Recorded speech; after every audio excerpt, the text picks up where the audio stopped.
Du Trisac. Même si tous les chapeaux lui font, il ne parle jamais à travers son chapeau. Vous écoutez Du Trisac. Maxime Dolan est avec nous de l'agence QMI. Maxime, bonjour. Salut, Benoît. Bon, alors, d'abord, cette nouvelle qui s'est passée à Longueuil, le long de la 132. Le long de la 132. Ben, en fait, en plein milieu de la 132. Oui, malheureusement. Hier soir, 23h15, belle soirée. Il y a des gens, à l'extérieur un peu. Et ce que la police nous dit, c'est qu'il y a une femme qui appelle le 911, c'est ça, autour de 23h15, pour rapporter qu'il y a quelqu'un qui vient de défoncer son véhicule, qui a essayé de le voler. Mais là, les policiers sont en direction. Le suspect, il prend la fuite, saute par-dessus la petite clôture qui sépare, donc un peu la voie de service de l'autoroute 132, monte la clôture, passe par-dessus le muret de béton, part en courant sur la 132, traverse les voies direction est, arrive dans le centre de l'autoroute, traverse le petit muret de béton, veut traverser les autres voies direction ouest, et une fois qu'il est dans la voie centrale, il est percuté de plein fouet par un automobiliste, un gars dans la vingtaine qui, lui, il s'attendait pas à ça, frapper quelqu'un. La victime, c'est un homme de 45 ans qui a été propulsé plusieurs mètres plus loin, retombe au sol, il n'y avait rien à faire, son décès a été constaté sur place. L'autoroute a été fermée pendant une bonne partie de la nuit, ça a rouvert vers 4h30 du matin à peu près. Mais vu qu'on a des antennes partout, Benoît, on a réussi à trouver la femme qui était passagère du véhicule que l'homme a essayé de voler. Ouais. On va l'appeler Raph. Elle a demandé à ce qu'on l'appelle Raph. Parfait. Raph est avec nous. Bonjour. Oui, bonjour. Bonjour, merci d'être avec nous. Donc, hier, une soirée assez mouvementée pour vous. Oui, quand même. Oui, vous étiez donc avec votre ami. La voiture appartient à votre ami. Oui, c'était la voiture de mon ami, là, dans le fond. On était allés marcher, puis quand on est revenu, c'est là que tout s'est passé. OK. Vous êtes allé vous promener sur la rue Saint-Charles? Non, dans le fond, il y a la passerelle de Normandie, juste à côté de là où on avait garé l'auto, là, sur Saint-Charles. OK. Puis on a traversé la passerelle là, pour aller marcher dans le bois. Puis quand on est revenu, là, c'est là que ça s'est passé. OK. Quand vous êtes revenu, Raph, là, votre voiture est la voiture de votre ami est sur Saint-Charles. Vous êtes allé vous promener. Qu'est-ce que vous avez vu quand vous êtes revenu? Quand on est revenu, dans le fond, l'auto était dos à nous. Donc, on voyait simplement une ombre dans le côté du conducteur là, en train de bouger. Puis, le pire, c'est qu'on avait vraiment barré toutes les portes. On avait vérifié 3 fois. Donc, c'est ça. Mon ami est arrivé. Il a ouvert la porte du conducteur puis il a dit en bon vieux québécois, tu décalisses. Mm-hmm. Le monsieur est sorti du véhicule. Il était plein de sang. Il y avait un tournevis plein de sang à la main. Puis il a comme essayé de nous menacer avec son tournevis. Hey. Ensuite, il y a eu une espèce de déclic dans sa tête. Il a fait, ça paraissait, là, il a fait une petite pause. Il a arrêté de marcher vers nous puis de nous menacer. Puis il s'est tourné de bord, puis il s'est mis à marcher extrêmement vite. Là. Puis c'est à ce moment-là qu'il a tourné dans la ruelle qui se rendait justement à la clôture de l'autoroute. Oui. J'imagine, Raph, le tournevis qu'il avait dans ses mains, il l'avait utilisé pour défoncer la voiture? Non, dans le fond, c'est ça. Il y avait la voiture. On a constaté ça après qu'il soit parti et après avoir appelé le 911. Dans le fond, la vitre arrière droite du véhicule avait été cassée. D'où vient le sang, dans le fond, c'est que c'est sa main. D'après moi, il a dû utiliser sa main pour casser la vitre parce que sa main était vraiment ensanglantée. L'auto était plein de sang, vraiment partout, énormément sur le volant. On voit les images présentement, là, ceux qui nous suivent à la télé. Mais il y avait OK, donc il a utilisé sa main. Le tournevis, c'était pour essayer de faire partir la voiture? D'après moi, oui, parce que juste avant qu'il ouvre la porte, là, on voyait à travers la fenêtre qu'on dirait qu'il essayait de rentrer le tournevis dans là où tu dois mettre la clé pour démarrer l'auto. Ah oui. Hey, vous devez avoir réagi drôlement. Là. Vous revenez d'une marche avec votre ami, là, puis vous voyez quelqu'un qui a défoncé votre voiture, puis il y a plein de sang. Vous avez dû hurler. Là, vous avez appelé la police? Non, c'est mon ami qui a appelé la police. OK. Dans le fond, c'est après cet événement-là, quand il s'est mis à partir, là, à s'enfuir, mon ami a appelé le 911. En attendant, je regardais les dégâts. La police est arrivée, ils nous ont demandé à quoi ils ressemblaient. Ils sont allés regarder. Nous, en attendant que la police revienne, là, on a constaté ce qui s'est passé. On a pris des vidéos, justement, les vidéos que vous avez avec vous. Ouais. Puis... On peut montrer l'autre, Jean-Philippe. Là. Tout ça, ça a pris combien de temps? Dans le fond, faudrait que je remonte à quand on a appelé le 911, là, mais il me semble que c'est vers la fin de 11 heures. Puis, dans le fond, on a passé énormément de quelques heures là, on a fait des déclarations écrites, etc. Là, donc, je saurais pas vous dire, mais je suis rentrée chez moi assez tôt vers le matin. Dans quel état il était quand il marchait vers vous avec son tournevis? Il était clairement sous drogue, je ne saurais dire laquelle, mais dès qu'il est sorti du véhicule, là, il était pas capable de marcher. Ses yeux, là, ça se voyait qu'il était perdu, il marchait pas bien, puis il était pas capable de parler. Il faisait juste des comme ça, puis tu sais, comme tout le long, il était pas capable de parler. Il était vraiment sous l'emprise d'une drogue. Je saurais pas dire laquelle. Là. Ouais. À quel moment, Raph, vous avez appris qu'il avait été percuté sur la 132? Mais dans le fond, c'est ça. En attendant que la police arrive, on regardait les dégâts, etc. Puis, tu sais, à travers les buissons, on peut voir au loin, pas tant au loin, mais on peut quand même voir l'autoroute. Puis, on a vu un camion de pompiers, des polices, une ambulance. Puis là, moi, j'ai dit à mon ami, mais quelle coïncidence. Tu sais, il y a 2 accidents à la même place. Ouais. Puis, dans ma tête, je commençais vraiment à me dire... Imagine que c'est lui, imagine qu'il s'est fait frapper. Quand la police est arrivée, je pense comme 15 à 30 minutes après qu'ils sont partis pour aller le chercher, ils sont revenus, puis littéralement, je suis arrivée, puis je leur ai dit, est-ce que c'est lui qui est sur l'autoroute?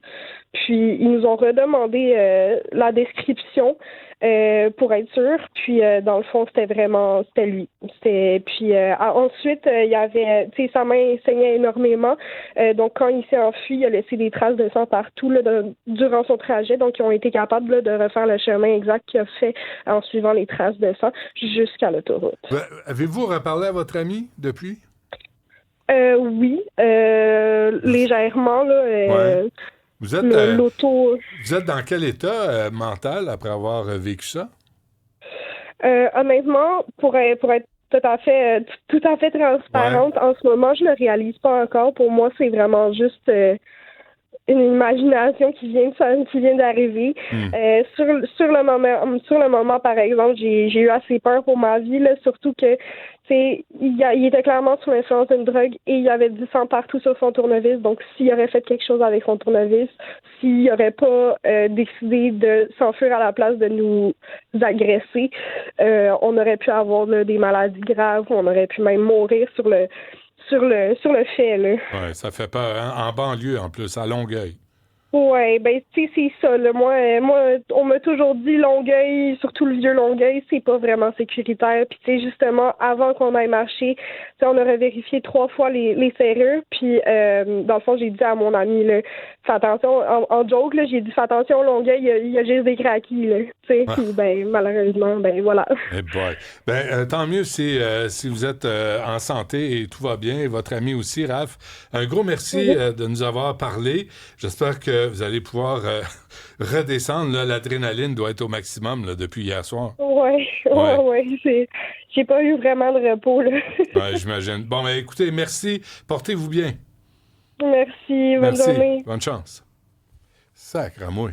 Tu t'en vas te promener avec ton ami, puis tu reviens, là, puis t'as un gars avec un tournevis. Mais c'est quand elle disait, quand elle disait que le gars marchait vers eux avec le tournevis, puis il avait l'air complètement ailleurs. Ouais.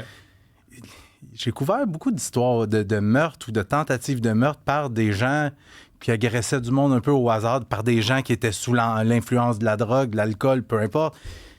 Ça fait peur. Ça fait peur. C'est parce que là, t'es rendu en banlieue, puis, tu sais, je pense qu'il va falloir s'arrêter sérieusement sur cette réalité. Là. Ouais. Bref, OK. Ben merci, Raph, d'avoir commenté cet événement là, qu'elle a vécu avec son ami hier soir à Longueuil. Tu veux En 42, on a le temps, un aîné qui meurt 1 mois et demi après avoir été battu chez lui. Désolé d'avoir 2 sujets lourds de suite. Article tellement choquant de mes collègues Élisa Cloutier et Dominique Lelièvre. Le monsieur, là, il s'appelle Rémi Langevin. Il a 86 ans. Ben, Rémi Langevin, il est mort mardi à l'hôpital. Il a demandé l'aide médicale à mourir parce qu'il était trop hypothéqué physiquement. Son cœur ne fonctionnait maintenant plus qu'à 15 % de sa capacité. Puis M. Langevin n'était plus capable d'endurer ça. Mais pourquoi il était à ce point hypothéqué physiquement, Benoît? Ouais. C'est qu'il y a 6 semaines, on est le 9 avril, Rémi Langevin dort paisiblement dans sa maison dans le quartier Neuchâtel à Québec avec son épouse. Vers 3 heures du matin, il y a 3 crapules qui sont rentrés chez lui, cagoulés, pas pour le voler, pour y crisser une volée, Benoît. Puis ils l'ont battu, puis ils sont acharnés dessus. Monsieur Langevin a été transporté à l'hôpital avec des blessures graves. Par chance, on ne craignait pas pour sa vie. Mais son état s'est détérioré au point où ses capacités pas pulmonaires, cardiaques ont diminué. Le monsieur en a mangé vraiment une sincère... Tu sais, mes collègues ont parlé à plusieurs personnes qui le connaissaient. Tout le monde disait que M. Langevin était tellement gentil, la bonté incarnée. C'est le genre de monsieur qui aurait pris une mouche là, chez lui puis qui l'aurait sorti dehors pour pas la tuer. Juste avant de demander l'aide médicale à mourir, il a écrit un mot à ses proches, puis je veux juste en lire un extrait. Il dit « Après avoir rencontré ma cardiologue, elle m'a annoncé qu'avec l'incident que j'avais connu, ça n'a pas aidé mon cœur, qui est présentement à environ 15 % de sa capacité. Après avoir reçu les derniers sacrements, j'ai pris la décision de demander l'aide médicale à mourir, étant donné la faiblesse de mon cœur, et il termine ça avec « Salutations tout le monde ». Alors, ces 3 crapules-là, ils ont des noms. Raphaël Esch, 35 ans, Samuel Roy et Maxime Fortin, 2 gars de 19 ans. Ils ont été accusés, ils ont été arrêtés, ils sont toujours détenus en attente de leur enquête sur remise en liberté. Et selon la police, ce crime-là s'inscrirait dans le cadre de la violence urbaine qui sévit en ce moment à Québec. Tu sais, les petites guerres entre groupes criminels. Fait que ce que j'en comprends, c'est qu'il y aurait vraisemblablement eu erreur d'endroit ou erreur sur la victime, erreur sur la personne.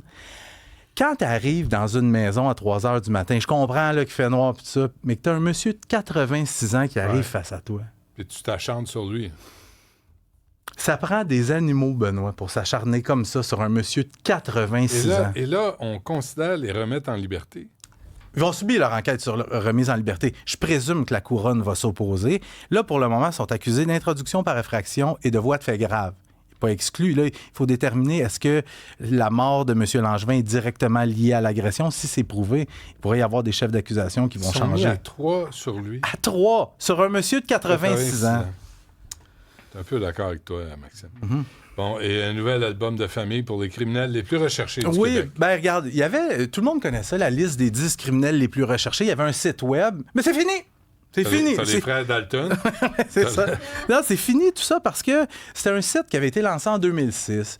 C'était archaïque, c'était vieillot un peu. Maintenant, la Sûreté du Québec a annoncé ce matin avoir lancé son nouveau site revampé, c'est fugitifquebec.com. C'est essentiellement les mêmes visages. Okay. Mais on a 2 petits nouveaux. Parce que tu me connais, moi, je suis allé faire un tour, voir c'est quoi. Moi, je ne vais pas sur Facebook, Twitter. Moi, je vais sur voir des sites de criminels.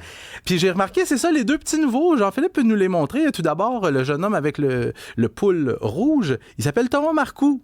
C'est un jeune de 22 ans, recherché à Sherbrooke. Lui, il allait sur l'application Grindr, c'est un site de rencontre pour les personnes homosexuelles, donnait un rendez-vous à des homosexuels pour leur donner des volets. Avec 2 de ses chums, évidemment, parce que Thomas Marcoux est 5 pieds 5, 120 livres. Ben oui. Il ne peut pas faire ça tout seul. Ouais. Mais le juge, on l'a arrêté, lui. Mais le juge l'a envoyé en thérapie pour qu'il soigne sa dépendance à la drogue. Mais il avait sacré des volets à combien de J'ai pas l'information, personnes? Je pourrais te la trouver, mais j'ai pas l'information. Mais il l'a envoyé en thérapie. Il s'est sauvé de son centre de thérapie, Benoît. Fait que là, il fait partie de la liste des fugitifs les plus recherchés du Québec. Mais il y en a un autre petit nouveau dans la liste, c'est Thomas Bernier-Thibault, 26 ans. C'est quand même le bras droit du chef de la Blood Family Mafia, Dave Turmel. Tommy Bernier-Thibault, il est jeune, mais c'est déjà un petit criminel de carrière. Depuis qu'il a 18 ans, Benoît, il enchaîne les séjours en prison, principalement pour des crimes en matière de stupéfiants. C'est pas un petit joueur, c'est un gars qu'on a appelé en renfort pour prendre la relève depuis que Turmel a été arrêté en Italie. Mais tu sais, depuis quand il est recherché, lui? Il est recherché depuis le mois de février alors qu'il devait revenir en cour pour recevoir sa sentence dans un dossier de voie de fait, une menace de mort commis dans un bar de Lévis. Fait qu'il a tapoché du monde, il a menacé du monde de mort. Ils l'ont arrêté? Il l'a arrêté. On l'a tout de suite remis en liberté. Fait qu'il y a eu les procédures, reconnu coupable. Et là, le juge devait rendre sa sentence. Puis, on lui a permis d'être libre en lui donnant des conditions. Mais Benoît, il y a quelqu'un quelque part qui s'est dit, on a un criminel violent qui a des liens avec le gang le plus violent de la région de Québec, qui enligne les condamnations depuis qu'il a 18 ans, qui vient tapocher du monde dans un bar, de les menacer de mort. On va te remettre en liberté, mon gars, il va respecter les conditions. Fait que les deux petits nouveaux de la liste des fugitifs les plus recherchés du Québec, on les avait dans le système, puis on leur a dit, allez mes petits poussins. Super. Merci, Maxime. C'est toujours un plaisir de te recevoir. On salue tous les membres de la magistrature du Québec. Puis on se reparle demain. Salut!